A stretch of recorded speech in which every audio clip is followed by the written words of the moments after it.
Saludos, bienvenidos al capítulo que comprende los conceptos de la glucólisis, gluconeogénesis y la ruta de las pentosas fosfato. En el metabolismo humano, los procesos se dividen en dos, en el catabolismo y en el anabolismo. En este caso, el catabolismo es cuando tenemos un compuesto orgánico y lo degradamos en compuestos más pequeños. Uno de estos procesos que forma parte del catabolismo es la glucólisis. Glucólisis viene del rompimiento de la glucosa. Así que esta glucosa puede pasar por oxidación vía glucólisis y se puede convertir en piruvato. Este proceso es un proceso catalítico. Pero no tan solo eso, sino que la glucosa es versátil y puede convertirse en ribosa 5-fosfato por la ruta de las pentosas fosfato. También la glucosa se puede convertir en un compuesto de almacenaje, como lo es el glucógeno, el almidón y la sacarosa. No solo eso, sino que muchas glucosas pueden ser parte de la síntesis de polímeros estructurales, como son esos polímeros que se encuentran en la matriz extracelular de nuestro sistema biológico. De forma general, la glucólisis va a terminar con la formación del piruvato. La glucosa, por glucólisis, se convierte en acetil-CoA y de acetil-CoA es un compuesto que entra al ciclo de Krebs y luego a la cadena de transporte de electrones para producir ATP. Pero también el acetil-CoA tiene la capacidad de entrar por la ruta de oxidación beta a formar ácidos grasos.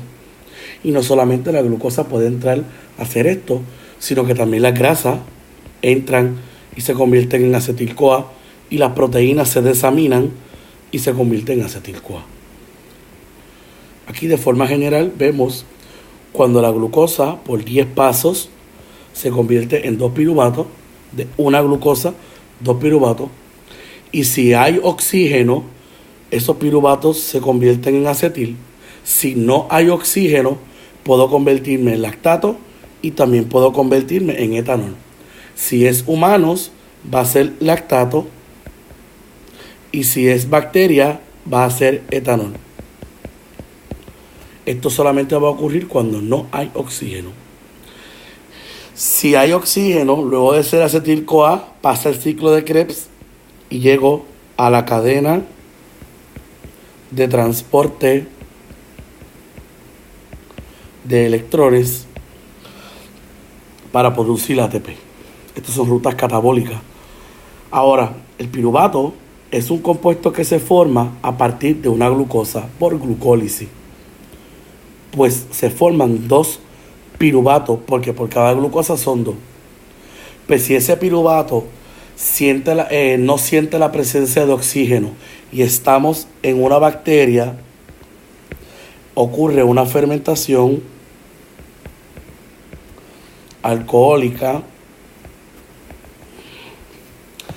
y el piruvato, por la piruvato descarboxilasa, le rompe este CO2 que está aquí y lo que hace es formar acetaldehído. Es el intermediario de esta reacción. Ese acetaldehído lo que hace es que se reduce a etanol y el NADH se oxida a NAD. Esta piruvato descarboxilasa necesita de magnesio y de TPP, que es pirofosfato de tiamina, para trabajar eficientemente. Ahí tenemos el proceso cuando el piruvato se convierte en etanol, que es la fermentación alcohólica. Tenemos los 3 pasos que pasa la glucosa, fermentación alcohólica, láctica y la respiración celular aeróbica. Ahora vamos a la glucólisis. La glucólisis es un proceso exergónico, quiere decir que se favorece termodinámicamente.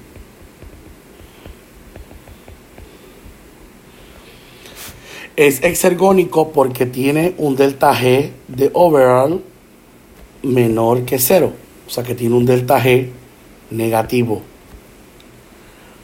Así que estos 10 pasos se van a dividir en dos, en la fase preparatoria y en la fase de ganancia. Vamos a hablar de los primeros 5 pasos, que es la fase preparatoria.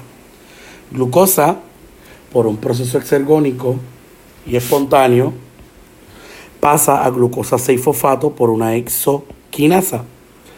Esa exoquinasa, como transfiere un grupo fosfato, la vamos a llamar como parte de la enzima que transfieren grupo fosfato, son las cinasas. Este proceso lo que hace es sustituir un grupo OH del carbono 6 por un grupo fosfato. Esa glucosa 6-fosfato se isomeriza, un proceso no espontáneo, irreversible, es el primer proceso reversible. De glucosa 6-fosfato pasa a fructosa 6-fosfato por la enzima fosfohexosa isomerasa. Ese fructosa 6-fosfato, por un proceso exergónico y espontáneo, lo que le sucede es otra transferencia de un grupo fosfato por una fosfofructosinasa del paso 3 y lo convierto en fructosa 1,6-bifosfato. Esa fructosa 1,6-bifosfato, por un proceso reversible con una aldolasa, yo lo que hago es que pico ese compuesto en dos y formo dihidroxiacetona-fosfato y gliceraldehído 3-fosfato. Ellos dos son isómeros, pero por un rearreglo de la triosa fosfato isomerasa, todo el dihidroxiacetona-fosfato se convierte en G3P o gliceraldehído 3-fosfato. Esos dos gliceraldehído 3-fosfato entran a la fase de ganancia, añadiéndose un grupo fosfato por una gliceraldehído 3-fosfato de hidrogenasa y se convierten en 1,3-bifosfoglicerato. Ese 1,3-bifosfoglicerato, fíjense que aquí aparece otro proceso reversible. Lo que hacemos es que lo vamos a romper en 3-fosfoglicerato y ese 3-fosfoglicerato lo que hacemos es que por una fosfoglicerato mutasa lo reordeno, son isómeros,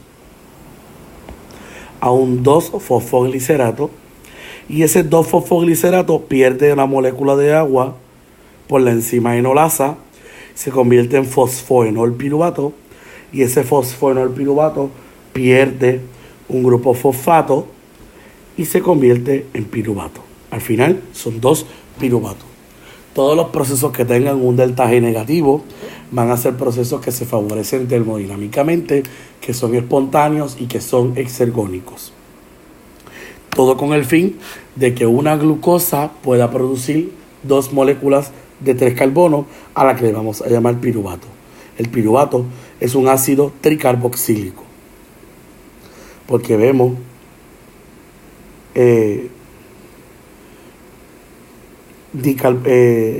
dicarbonílico, tengo uno y tengo otro.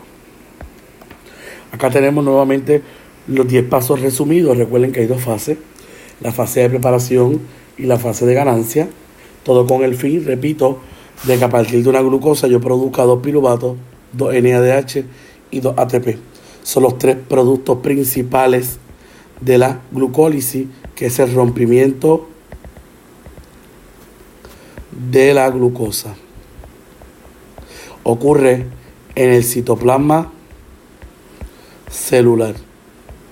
Y hay 3 pasos bien importantes, que son 3 pasos que son irreversibles. Es el paso 1, es el paso 3 y es el paso 10. Eso se debe a las enzimas que catalizan esos pasos. En el paso 1, cuando la glucosa se convierte a glucosa 6-fosfato, es la exocinasa quien está trabajando ahí. Es un proceso irreversible. El paso 3, lo vemos en la imagen, es cuando fructosa 6-fosfato se convierte a fructosa 1,6-bifosfato por la enzima fosfofructosinasa 1. Y el paso 10, cuando fosfoenolpiruvato se convierte a piruvato, es la piruvatosinasa quien trabaja eso. Esos 3 pasos irreversibles son bien importantes a la hora de hablar de cómo yo puedo inhibir esos pasos. El primer paso que podemos controlar de la glucólisis es el paso 1, valga la redundancia, donde yo puedo inhibir a la hexocinasa por una retroalimentación negativa, donde el mismo producto es quien inhibe a la enzima para que no se siga produciendo glucosa 6-fosfato. En este proceso es una inhibición alostérica también, porque en el paso 3, este es el paso 3 que se puede restringir, es la formación del fructosa 1,6-bifosfato y es fructosa 2,6-bifosfato, fíjense que es un isómero, quien activa este proceso, o la necesidad de energía, o sea, la alta concentración de AMP o de ADP, él lo activa. Pero ¿quién lo inhibe? Realmente es citrato. Citrato es el primer intermediario del ciclo de Krebs. Y tengo también que el ATP, cuando hay mucha cantidad de ATP, inhibe a la enzima fosfofructosinasa.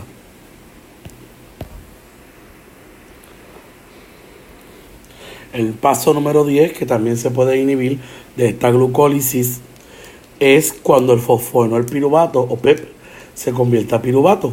La enzima, la piruvatosinasa, se inhibe con cadenas largas de ácidos grasos y el acetil-CoA también lo inhibe. Es bien importante esto porque en el cuerpo no se puede concentrar mucho el piruvato ni el ATP porque tenemos un desorden o un desequilibrio metabólico. Acá tenemos una imagen que nos informa que no solamente la glucosa es la que pasa por este proceso de glucólisis, sino que tengo diferentes azúcares que las puedo modificar un poco hasta llegar a uno de los 10 pasos de la glucólisis. Por ejemplo, la trealosa, cuando yo la trato con la trealasa, la convierto en glucosa y pasa lo normal. A la sacarosa la puedo romper en glucosa y fructosa. La glucosa pasa normal y la fructosa, cuando le añadimos un ATP, un grupo fosfato, se convierte en fructosa 6-fosfato.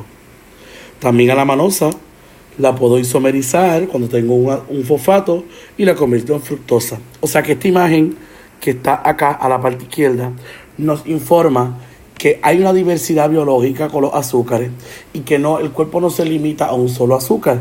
Es importante reconocer todas las enzimas que trabajan y todos los azúcares que puede ser posible entrar en estos procesos.